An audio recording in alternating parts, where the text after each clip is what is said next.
অনেকদিন থেকে ব্রাদার ওসমান বলছিল ওর বাসায় একবেলা একটু খাওয়ার জন্য। আমি বললাম ঠিক আছে আসবো আর কি, আমি আর আরিফ একদিন সময় করে আসবো। মাইমুন মোহেমেন তো সুযোগ পাবে না, কারণ ওরা তো পড়ালেখা নিয়ে ব্যস্ত থাকে। ওসমান আসলে আমাদেরকে খাওয়াইতে চায় নাই, ওর কথা হচ্ছে না আপু ভাইয়াকে নিয়ে আসতে হবে, ভাইয়া মানে আমার বর। এই কথা শোনার পর আমি তো পড়লাম মহা টেনশনে।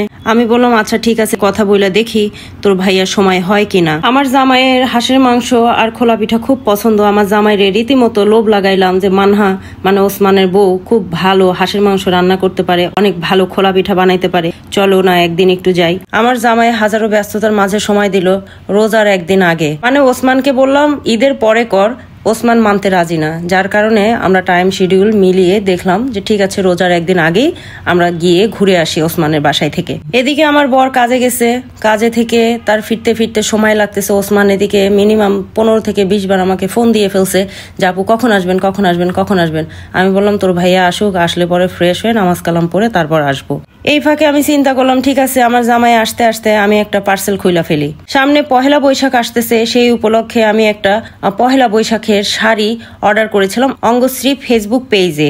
অঙ্গশ্রী ফেসবুক পেজটি আমি অনেক সময় দেখি, স্ক্রল করি, আমার অনেক ভালো লাগে ওখানকার বিভিন্ন ধরনের শাড়ির কালেকশন। সেই সাথে দেখলাম অনেক কাস্টমাইজ করা শাড়ি ওখানে পাওয়া যায়। তো আমি চিন্তা করলাম ঠিক আছে যেহেতু সামনে পহেলা বৈশাখ আসতেছে আমি তাহলে একটা অর্ডার কইরা দিই। সো শাড়িটাও চলে আসছে, যেহেতু আমার বর আসতে আসতে একটু লেট করতেছিল চিন্তা করলাম শাড়িটা খুইলা দেখি কেমন, মনের মধ্যে তো আর মানতেছে না। শাড়িটা আনবক্স করলাম, আনবক্স করার পরে শাড়িটা খুইলা দেখলাম শাড়িটা তো সেই সুন্দর, অসাম। এটা পরলে আমাকে কেমন লাগবে এটা আপনারাই কমেন্ট করে জানাবেন। কাপড়ের কোয়ালিটিটা যে কি ভালো গাইস, আমি এটা কিভাবে বলে বুঝাবো, বলে বুঝাতে পারবো না। কাপড়ের কোয়ালিটিটা খুবই ভালো। যাই হোক এখন আমি পরতে পারবো না যেহেতু হাতে সময় নেই, তারপরেও আমি আপনাদেরকে একটু দেখাচ্ছি। প্রিন্টটা খুবই সুন্দর, আমার তো খুবই পছন্দ হয়েছে।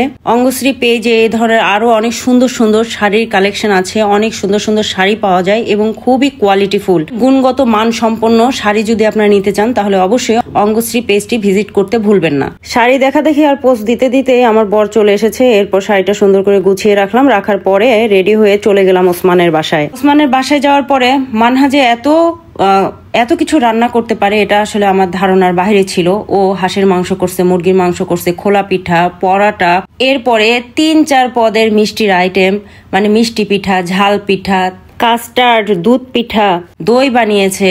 আমি তো পুরাই অবাক। আমি ভেবেছিলাম যে মানহা হয়তো বা হালকা পাতলা কিছু রান্না করতে জানে, কিন্তু এত কিছু যে রান্না করতে জানে এটা আমার জানা ছিল না। আর প্রত্যেকটা খাবার ছিল অনেক সুস্বাদু, অনেক টেস্টি ছিল গাইস, অনেক টেস্টি ছিল।